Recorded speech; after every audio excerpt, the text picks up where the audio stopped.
He said he was going to have the Blitz, but he didn't for 6 weeks. And then when we all come back, he started. And that's when we got out of London. I'm standing now where you made your vow. Yes, we've come tumbling down. Yeah, I mean, I was quite content, happy childhood, even while the war was on, because I had all the family around us, you see. You wasn't isolated, you had aunts and uncles and my mum, mainly. And, you know, the Blitz was horrible, it really was.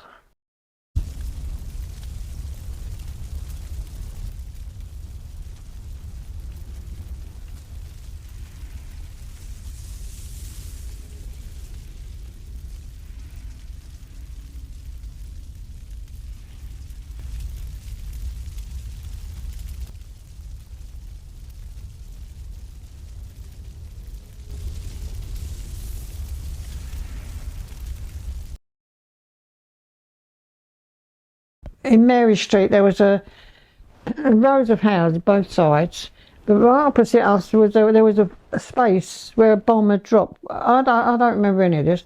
A bomb had dropped on this particular house. It was only must have been only a small bomb, not like today. But that house was missing, you know, and you think, what happened, you know? But you accepted it all. It's funny. You just go over there and play on that bit of ground, you know. It was right next to my granny where she lived. I don't remember going out where there was any danger. You couldn't, they wouldn't let you go out, no. I can remember once walking up the street and saying, you know, there's shrapnel going to come down, you better get in. But I don't, whether that's true or not, I don't know. That was kids talking, you know.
The boys used to go around and find a bit of shrapnel, and I could never fathom out why they wanted it.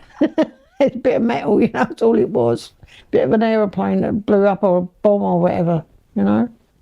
I mean, I've seen planes. We used to have barrage balloons, great big things. They used to be float. As long as they were up in the air, you knew that was a little bit of safety net for you, you know.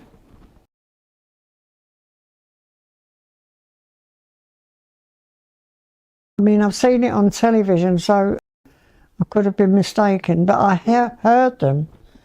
Horrible noise, terrible noise. A big drone, you know, and we used to be going down into the shelter. That was when you heard them. You knew they were coming over to bomb you, you know. Horrible. Make me go cold. And I always think of my poor mum at the time, you know, what she must have been going through. God. Well, everybody, really. We used to run from the house, put on our, before, you know, Mum used to wake us up, put on our clothes, winter clothes or whatever we had to put on to go into the shelter, because it was all cold and damp.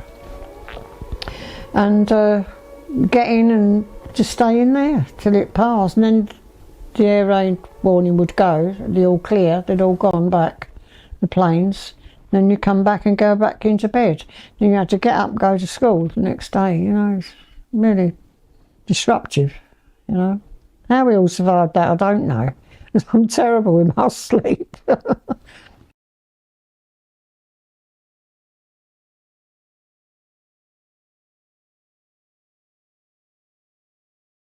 One time we were running through the garden. It was only a little short garden.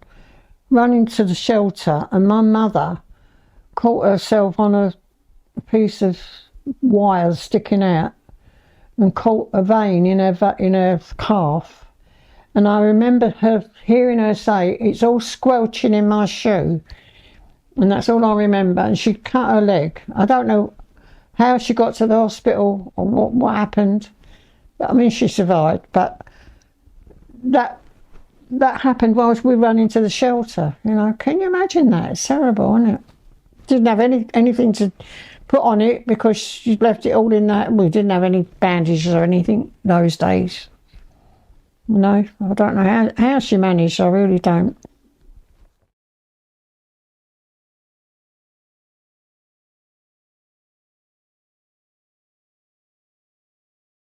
It's all dark. We only had candles. And one night, my uncle, he obviously wasn't in the army. He had probably, I don't know what was wrong with him, but he didn't go. And he lived next door but one with my gran, his mother. And he came this particular night because we found a cat in our shelter and it was dead. And we said, get Uncle John. Got Uncle John. He come and picked the cat up by the tail. Went like that. And let it go. I don't know where it went. Poor thing was dead, obviously. But that's what used to happen, you know. Dead animals, rat, I don't know if we ever had rats and mice, I don't know. I didn't like the spiders. I was terrified of spiders. Yeah. But you see, because you're so tired, you just drop off again. Children do, don't they?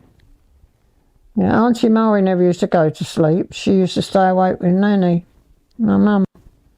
She was 12, 13. Yeah. But me and Auntie Joan used to try and snuggle down in this dull, cold, damp bed. Because, I mean, you can imagine there was no flooring. I think it was dirt floor. If you had an old mat or a bit of line, they could throw it down, you know. But you should get in there, and it was like being in the dugout, you know. Cold, yeah. No heating or nothing like that. But it must have been during the winter time, because we used to have all this stuff that my mum used to prepare for us to put on when we woke up in the middle of the night, you know. Trousers and coats and hats and gloves and whatever, scarves. Oh, all night, more or less, yeah. From about 12 o'clock till about 6, till when it got light. And then you got back into bed. It went on for quite a while, actually, until I think Great Britain sussed it out, or, you know, sorted out their defence with big guns and stuff like that, barrage balloons, and stopped it happening, like, you know.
I couldn't tell you how long it went on for.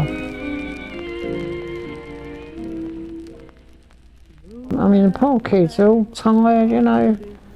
And as I say, my little cousin Frankie used to scream like crazy because he was being disturbed every night, you know. Can you imagine it? Poor Aunt Jean. And I mean, he'd have a wet nappy, you know, and you couldn't change him, and oh dear. He had a big siren suit, which was an all-in-one suit with a hood, and it was always, you know, wrapped up in that, but he so uncomfortable, he must have been all wet down below because he wanted to be changed, and couldn't do anything like that. How could you do it?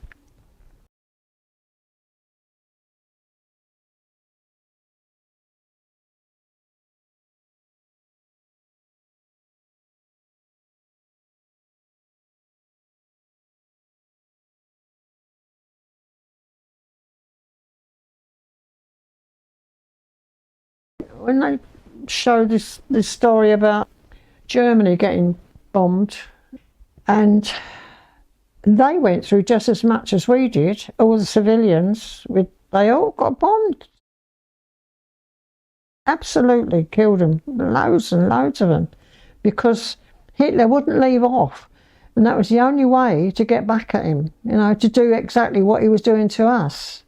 And you know, and it did the trick, because eventually he had to give in. All the poor people were getting bombed to smithereens. Terrible.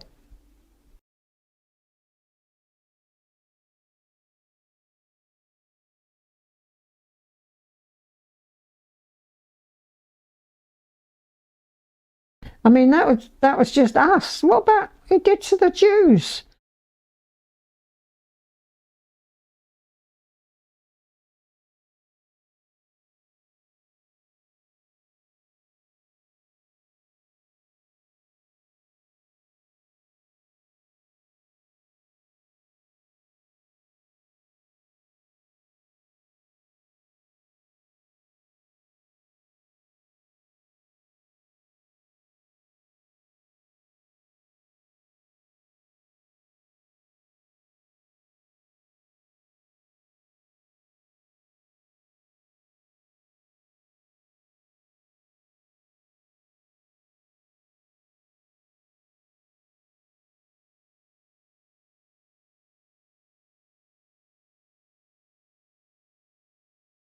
I can remember hearing about that and thinking what I would like to do to him, you know, if I got hold of him. I was only a kid.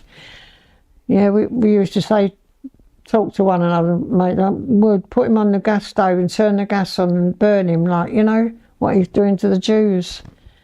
Yeah, and say things like that.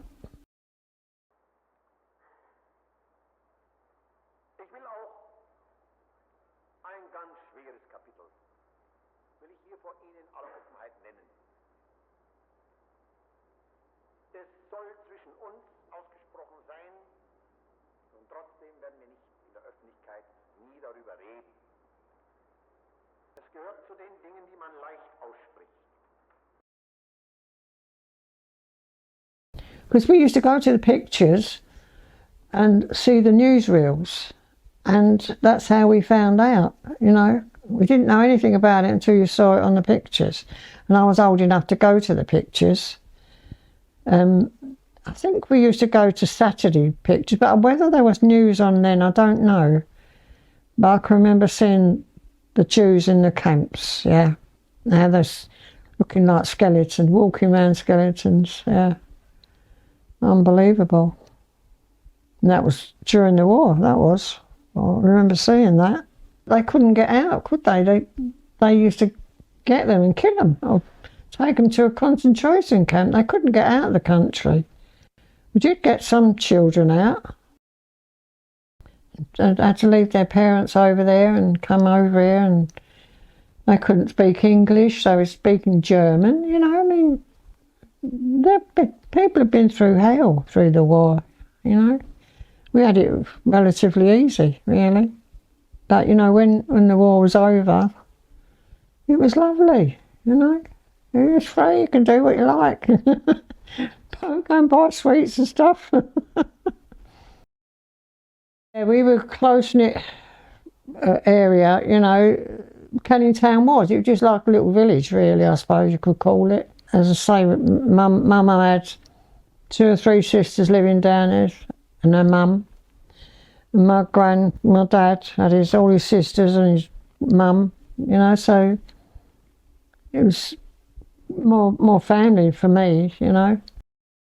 I was never lonely or isolated. We used to always pop into different aunties' houses.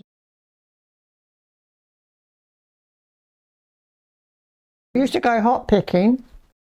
Yeah, that was from August till, say, for about 6 weeks. But again, Auntie Mari used to go, because she was old. I mean, it was more important for her because I was young. So was Auntie Joan. But she used to be taken out of school and take down hot picking. 6 weeks, nobody said anything. Never got fined or anything. Nobody cared, you know. And just went and then come back and went back to school. Missed all those weeks. And that was the holiday. That was your holiday. It was a lovely holiday as well. It really was. I mean, we used to get up early and go and sit and pick hops. But it was fantastic because you was out in the country. And the war was on. I mean, Grandad said that his mother saw a plane coming over. Oh, she was on a bus in the country with a German in it, you know, German plane. Well, flew right over the bus. Yeah. And I think in Kent they were some children or families who jumped in a ditch because they were getting machine gunned by a German plane. Yeah.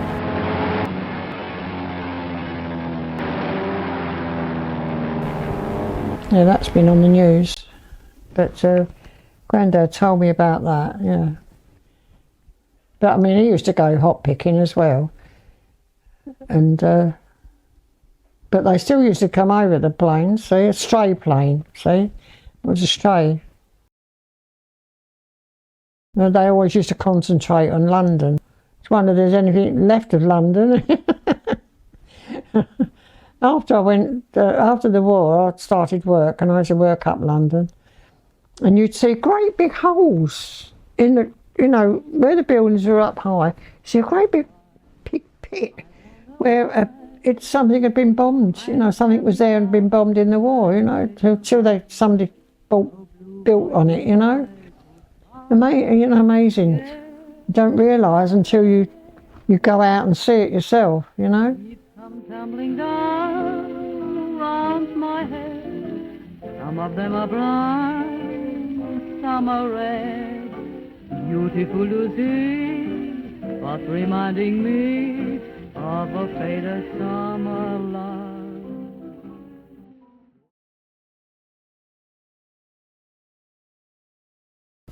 Can't remember anything about getting there. I just remember being there with Aunt Caroline and living in her house with me 2 aunties and their children. We used to play, you know, seemed to be a lot of children all in one room. And then I remember going to school, joining the school when I must have been over 5.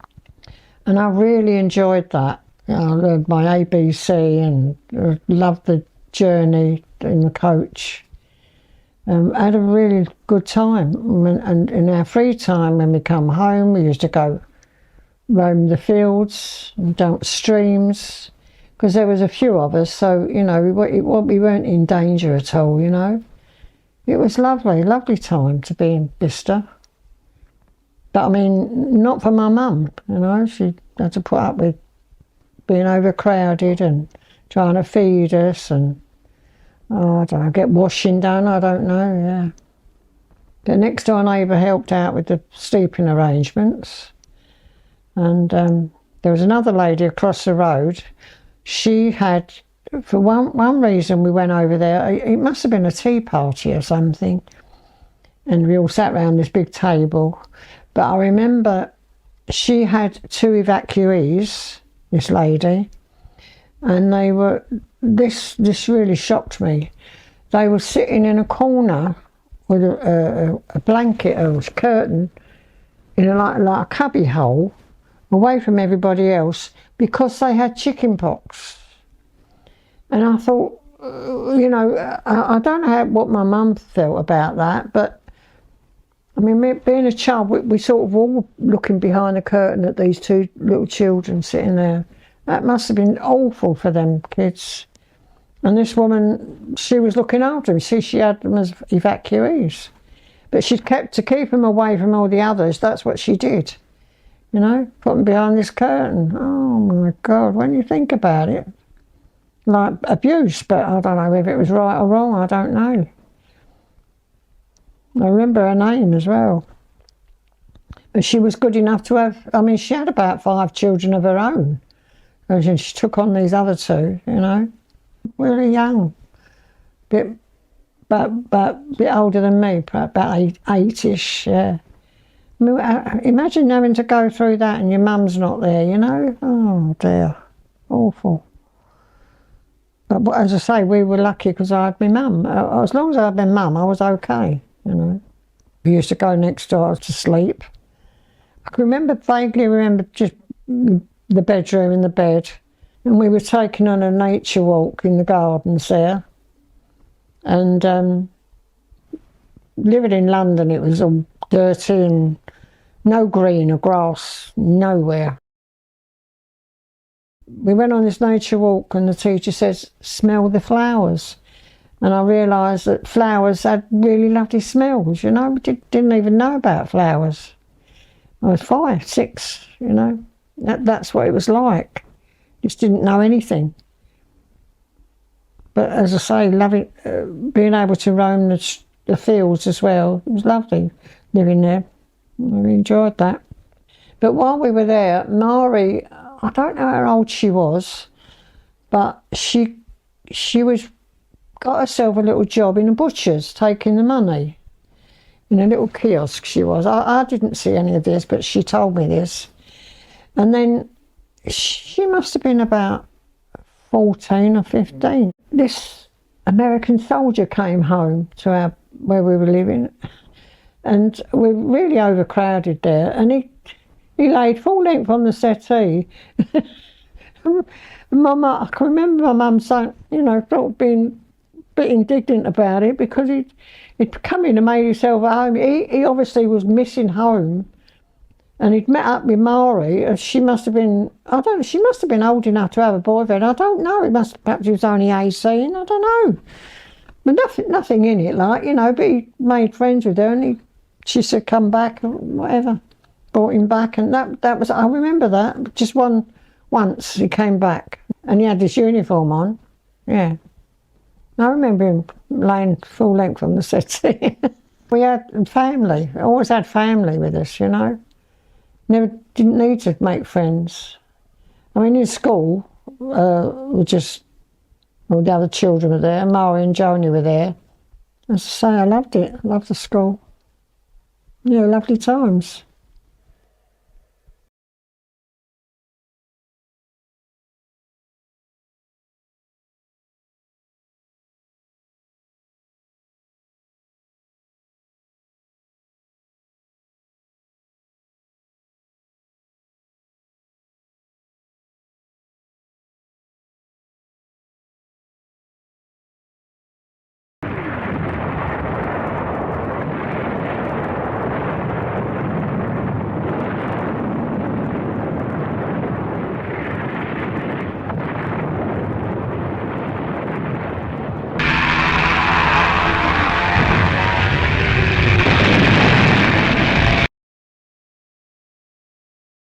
I don't remember hearing any radio things, you know, telling us what was going on.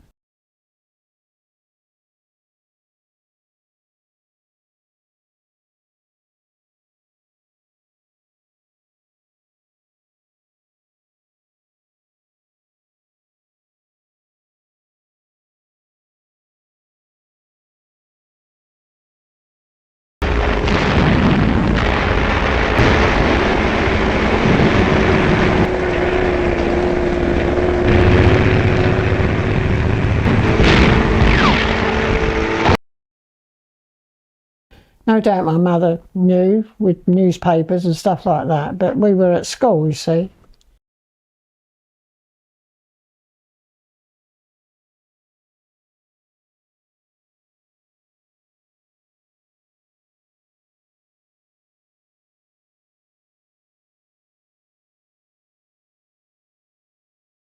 He was 7 when the war broke out. His mother died 1942.